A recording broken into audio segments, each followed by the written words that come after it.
Hey, Color of Truth family, this is Professor Green coming with another segment of Color of Truth where we reveal the real color of all truth.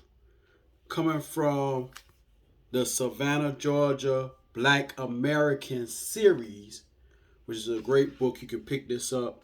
I picked this up in the CVS or either a Walgreens about Savannah. I may have got it out of the Davenport House Museum, which is in downtown Savannah. This book was written by Charles Elmore, PhD, and he did a lot of history. The person whose picture I showed was Miss Mamie McGruder Pringle.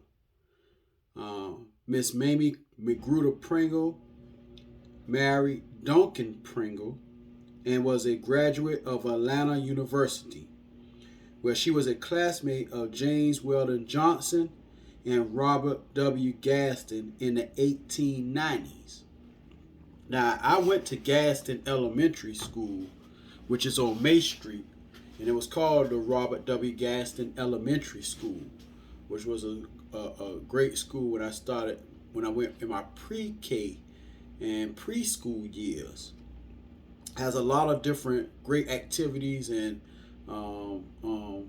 different programs now for the community, right across from Fraser Home for some of those who may be from the area.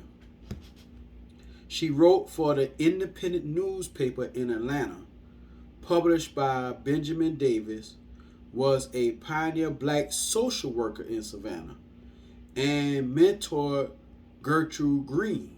The Pringles were the grandparents of Louis Latia Owens. Now, I want to share this for two things. I want you to see the picture. Look at the picture. Now, she went to school, it says, with James Weldon Johnson and Robert W. Gaston. I'm going to share a little bit about information about them on another segment.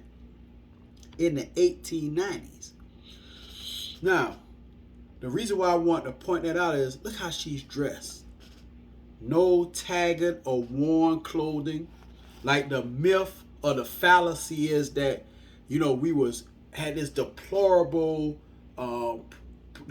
clothing and that we wore tattered and worn clothing and barefooted all the time coming out of enslavement. No, it wasn't like that. And also she was a social worker like me. I'm a clinical social worker. And she became a social worker and worked on social reform within the Savannah area. So during that time, that means in order for her to be a black social worker, and not only that, for her to have write the independent newspaper in Atlanta, that means that guess what, y'all? She was educated.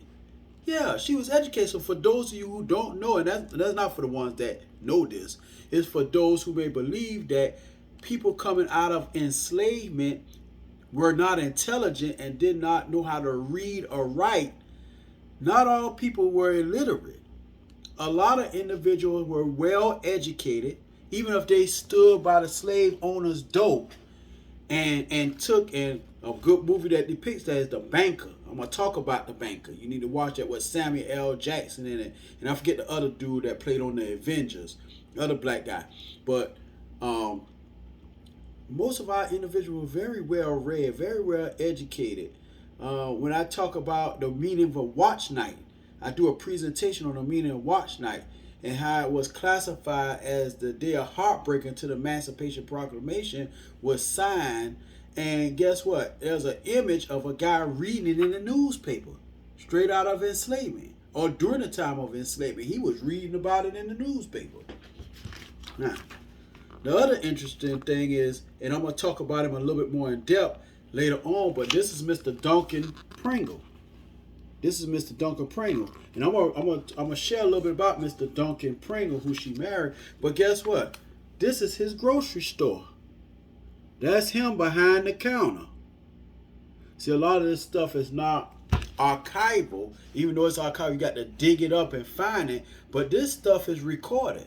All the time during Black History, Infinity and beyond. I ain't going to just talk about it for Black History Month. Infinity and beyond for now on. because we're going to keep talking about black history and talk about, because we are making history, people of African descent, people that are classified as African Americans, people that are classified as black, Negro, whatever you want to call it. We make history every day.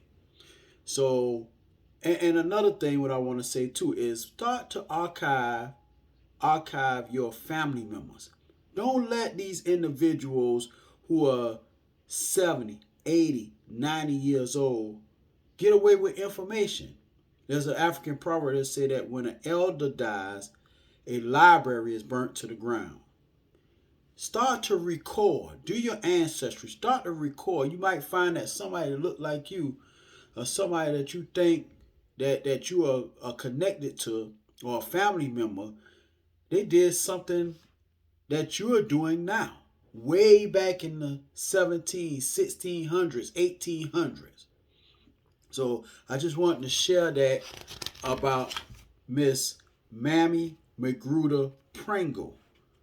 And I'm going to talk about in another segment about Mr. Duncan Pringle, right? Black social worker, female, dressed to the T, very quintessential.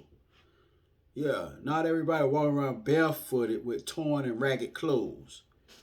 She's very well dressed, well groomed in the late 1800s. Okay? So go back, research your history, research your ancestry. And don't forget, California is pushing away for reparations for the descendants of enslaved individuals. And I wish that it would be, and I'm pushing for it to be lineage based. If you can track your ancestry back to a plantation here in America, lineage based, then you're due for reparations. So usually when California, which is a progressive state, when they lead the way in something, then it becomes set in stone. So look out for more segments of Color of Truth. You know, subscribe, like, share it. You know, I don't be on here long, but it ain't none of this scripted. It's raw and authentic. You know what I'm saying? I'm going to come to you with information, put it in the description link. You can go and do your own research afterwards. It's straight to the point. It's historical. It's already in the archives. You can go back and research it yourself. All right. So subscribe, like, share. And if you are family to Miss Pringle here in the Savannah area, or you know about Miss Pringle, or you are a descendant of Miss Pringle, hey, drop a comment. Color of Truth.